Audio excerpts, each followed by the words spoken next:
Take a look here at the last two elections, 2020, 2016. Hillary Clinton led on average by 5 points. Of course, Donald Trump won. And Joe Biden had an even bigger lead on average. Donald Trump didn't win that election, but certainly in the Electoral College, he came this close to doing so, Anna. So Trump has run from behind before, certainly.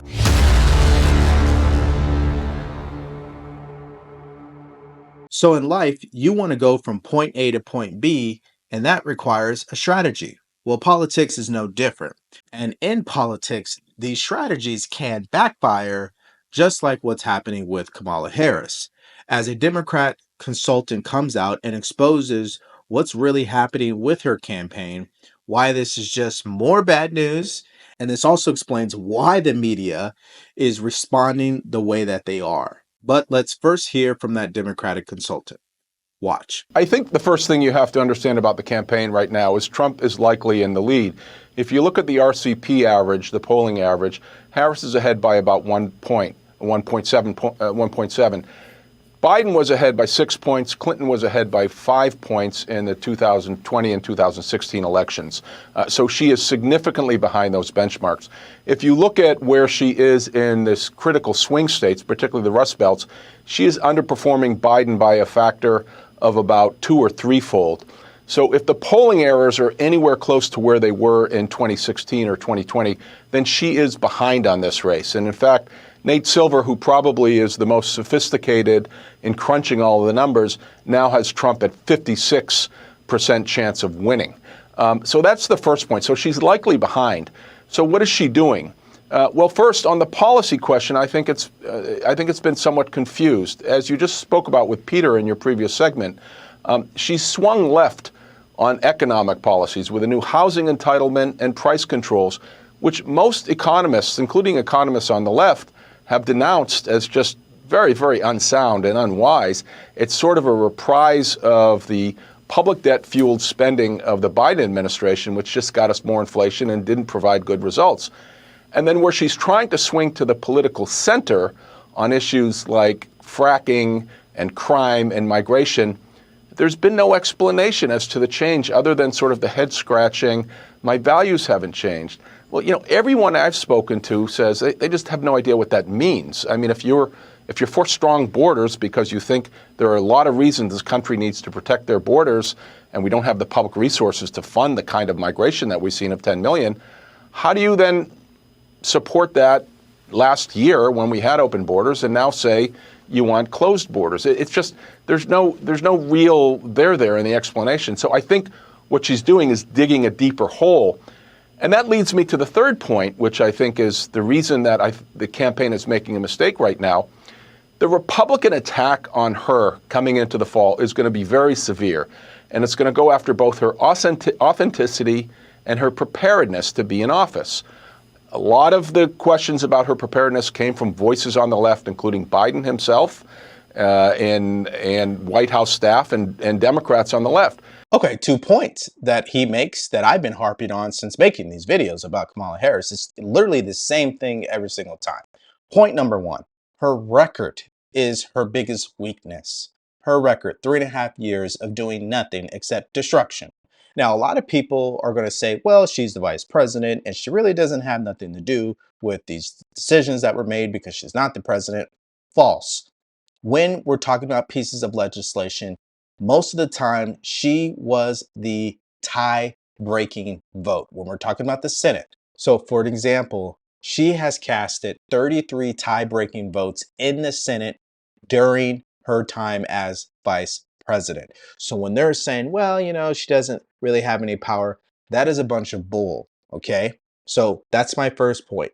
Now, the second point, which he brought up too, which is the polling data in regards to former President Trump, and how he obviously is going to overperform come election day. And so if we take history into consideration and we look at the data, he should be the next president of the United States because he's always overperformed. Now, to give you some insight on that, currently right now, she's ahead of him 1, max 3 points. I mean, it just depends on what polls you're looking at. But if you just take national average, she's somewhere between 2 to 3 points at best. Hillary Clinton was ahead 5 points. Joe Biden was ahead 9 points. Now, what happened? At 5 points, Trump won. At 9 points, he lost by the skin of his teeth. So if Kamala Harris is at 3 points, she's heading to defeat. Now, again, it's not just my opinion. This Democratic consultant, Julian Epstein, touches on that very point. Watch. I'm looking at it as a Democrat and seeing what's coming. Go back to 92 for a second. When Clinton challenged Bush to debates and Bush was demurring on it, Clinton sent chicken mascots, as I pointed out in the piece in the Post today, to all of his public events, 7-foot chicken mascots. And they were hilarious, and they made the point that Bush was chicken to debate. I think the Republicans are going to start playing hardball with Harris like that. I think you're going to have a challenge not just to 1 debate, but to 3 debates. And if she resists, they're going to start sending the chicken mascots, rather. I mean, the one thing is the media have been giving her a pretty, wet kiss at this point, a pretty much of a free ride. But as soon as she trips, as soon as there's a mistake, as soon as it looks as if she's covering something up, the media flips into what I refer to as the FOMO swoon, the fear of missing out swoon, as they did with Joe Biden. Democrats thought they could ride out the Joe Biden issue, sort of hiding his infirmities from the press, until they couldn't, until there was an event that made the entire narrative switch. Yeah. And so the idea of cocooning her in this Rose Garden strategy, it's very dangerous because that can flip at a minute, and when it flips, it's a torrent. Okay, so listen, if I was in charge of her campaign, my biggest fear wouldn't be word salads. My biggest fear is getting to the debate and seeing her just completely melt down. Listen, I am a person that truly believes, and I could be wrong because I don't know her personally, but I do truly believe she has an insecurity issue. And I do believe she has an anxiety issue when it comes to answering questions on the fly, unscripted. That doesn't make her less of a human being. I just think that is a weakness that she has, and it's clearly been demonstrated through results. Now, these delusional puppets for her or her surrogates, they're going to say, no, Devore, you're absolutely wrong. She's done this amount of interviews. She's done this. She's done that. She said this. She said that. How many times have we seen Kamala Harris unscripted and say something that just didn't make any sense? More times than we can count, okay? So if they want to play that game, all we have to do is just play clips, right? Of course we do. But for some people out there, common sense and logic does not resonate with them, and only delusional thinking does. You look at the characteristics, all the things that Donald Trump was ahead of before Harris got into the race, he's now behind. And I think the most striking thing, Mika, that when you're looking and people are trying to sort through this race and what direction it's going, you just look at the favorable, unfavorables. Donald Trump way up, upside down by close to 20 points in the 30s for likable. And then you have Kamala Harris actually upside. I think it's like 46, 43. That is a huge gap. And the Trump campaign has said, and if you see some of just the absolute crazed behavior, and it's really almost too much to get your arms around. And I understand that's the idea of it. That the claims are so outrageous, they're so disconnected from the truth. Trump moving all over the place on issues from abortion to immigration, now saying we need more immigrants in the United States. All of this stuff, the crazy stuff at Arlington, they're absolutely desperate. And the campaign has said internally, they know they can never they can't make people like Donald Trump. Right. So their goal is to make people hate Kamala Harris. Yes. And that's where we are. And if they can't get Americans to hate Kamala Harris, then they understand she will win. The funny irony when you listen to people that are that delusional is you hear them describe themselves, actually. When Joe is speaking, he's actually talking about Democrats. It's the Democrats' playbook to make people hate Donald Trump. It's not the Republicans or Donald Trump's playbook to make people hate Kamala Harris. I don't know where he's getting that from. I find that fascinating. That would be my first initial point. The second one is that he's saying that Donald Trump is all over the place with his policies. No, he hasn't. He's had the same policies over and over and over again. Secure the border, bring down inflation, drill baby drill, cut taxes, bring wars to an end, create peace in the Middle East. I mean, these are things that he's been repeating over and over and over again, but they don't want to hear it, of course, because they have Trump derangement syndrome, which we know. And if you guys paid attention to his language in the beginning about her favorability, polling and numbers and things like that, the bottom line about all of that is this. Donald Trump has not lost any support. In fact, he's gained support since 2020 and 2016, respectively. Kamala Harris, on the other hand, she may have gained support, but how strong is that support come election day?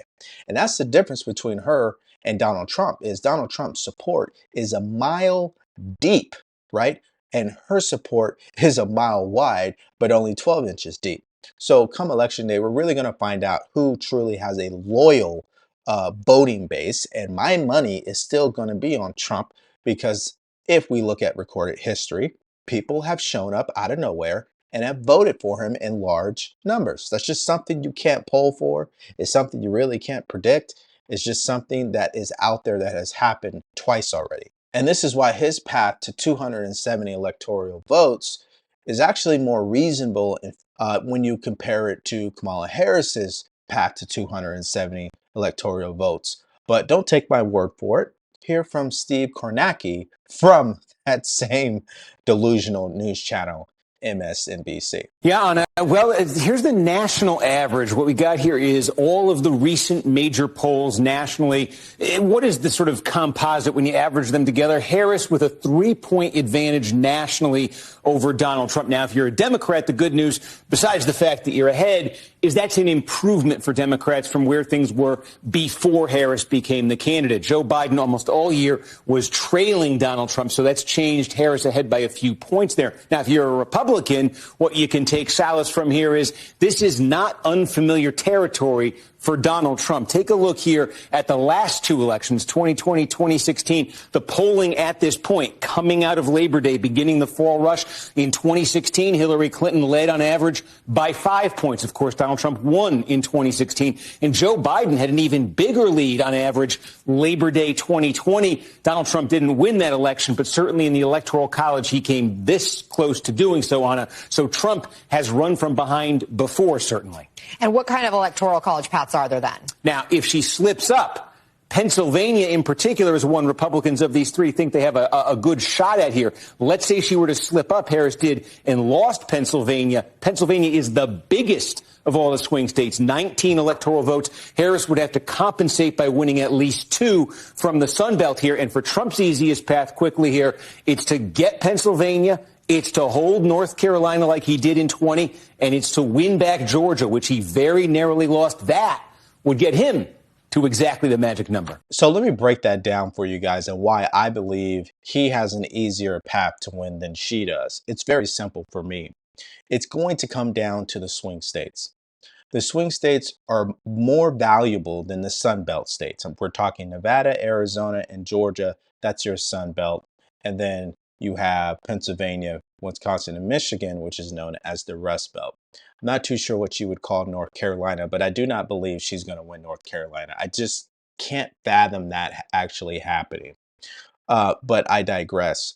So these swing voters that they call them in Pennsylvania, Wisconsin, and Michigan, she's got 2 issues on her side.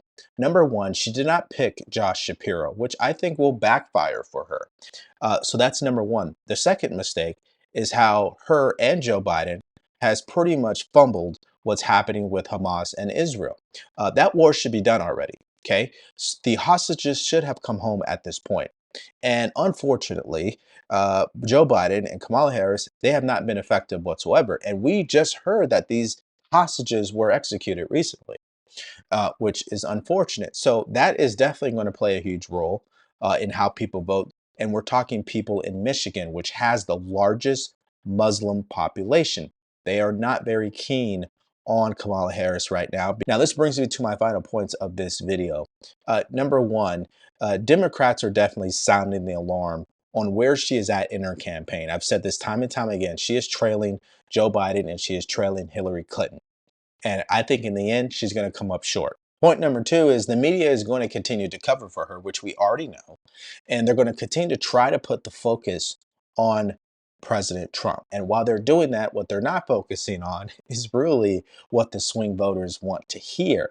And they'll use the excuse, well, these voters, they're exhausted from Trump. No, they're exhausted from the media talking about Trump. They want to hear more about policy and issues. So again, I think that is a big glaring point for me. And my final point, which goes back to the whole point of the video. I believe the strategy that her campaign has been deploying short term works, but I think in the long term it backfires. Because when you hide from the media, you give your opponent the opportunity to define you. And they're running these attack ads on her in these swing states. The Trump campaign spends more money in Pennsylvania than any other state at this point. She's playing not to lose, and Trump is playing to win. There's a difference in strategy here. And I just think that short term, the strategy works. Keep her out of the way so we can raise as much money as we possibly can. But we're past that at this point. She needs to show up. She hasn't yet. I don't think she will. And when the debate happens, it's more likely it will be a catastrophic failure, just like it was for Joe Biden. And that's my opinion. What's yours? What do you guys think about what the Democratic consultant said about her campaign? That the strategy they have been deploying will backfire on them, like it did Joe Biden. What do you think about the Trump's path to 270 and how simple it actually is? And the delusional take that you hear from the clowns like Morning Joe. I want to hear what your thoughts are and more in the comment section below. If you did like this video, you know what to do. Like, share, and subscribe. If you want to support, go to the link in the description below. Grab yourself a t-shirt. Stay grateful, stay focused, and stay true. Peace.